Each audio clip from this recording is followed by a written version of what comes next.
Breaking news. Caitlin Clark is officially done for the 2025 WNBA season. She and the Indiana Fever announced it on social media today. Clark tried everything to return, but time has simply run out. And now, as the playoffs approach, the Fever will be without their brightest star. This is not just tough luck for Clark, it's a full-blown disaster for the WNBA. Fans were strung along with day-to-day updates. Ticket sales skyrocketed because everyone believed she'd return. And now, refund requests are pouring in. How did the league's golden goose, the one player driving ratings and attendance, end up sidelined by cascading injuries? And why did the Fever and WNBA keep feeding fans cautious optimism while Clark's body was breaking down in real time? Before we dive deep, drop a supportive message for Caitlin Clark in the comments. And tell me, can the Fever actually make the playoffs without her? Let's go. Caitlin Clark is out for the remainder of the 2025 season, something we feared but hoped would never come true. Her sophomore year collapsed almost instantly into a brutal injury saga, a timeline of setback after setback. Let's lay it out clearly. May, quad tightness. May 24th, quad strain. June, left groin strain. July 15th, right groin injury in the final minute of a game. And just when fans thought the nightmare was over, August delivered another blow, a bone bruise in her left ankle. Her entire breakout season dissolved, one injury at a time. Clark only appeared in 13 games all year, a gut punch for the Fever, for fans, and for the entire league.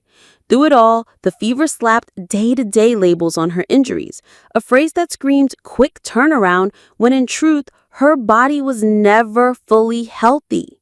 Observers began questioning, were her returns rushed? Was the team protecting her or protecting ticket sales? Doctors know quad and groin injuries don't heal fast, yet optimism clashed with reality at every step. Caitlin Clark herself finally admitted she spent every single day in the gym chasing a return. And still, she said, disappointed isn't a big enough word. Her honesty hit harder than any press release because the truth was brutal.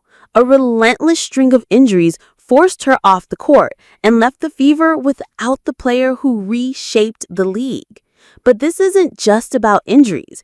It's about how Clark was treated on the floor.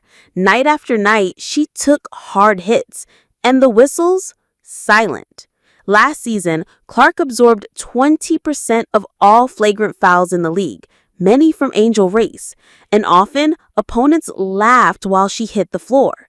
Fans asked the obvious question, why wasn't the league protecting her brightest star? Combine unchecked fouls with her fragile injuries, and disaster became inevitable. And now, Indiana fights to survive, with the 21-20 record clinging to the final playoff spot. Every possession matters. Kelsey Mitchell, Aaliyah Boston, Lexi Hall, and Sophie Cunningham have stepped up. Role players, hardship signings, and sheer resilience are keeping the Fever alive. But let's be clear, this season revealed a systemic failure. From vague updates to officiating blind spots to commercial interests outweighing transparency, the WNBA lost credibility in real time. And credibility is everything. So now I'll ask you again. With Caitlin Clark sidelined, can the Fever survive? Drop your thoughts and a message of support for Caitlin Clark in the comments below. And don't forget, subscribe now because this story is far from over.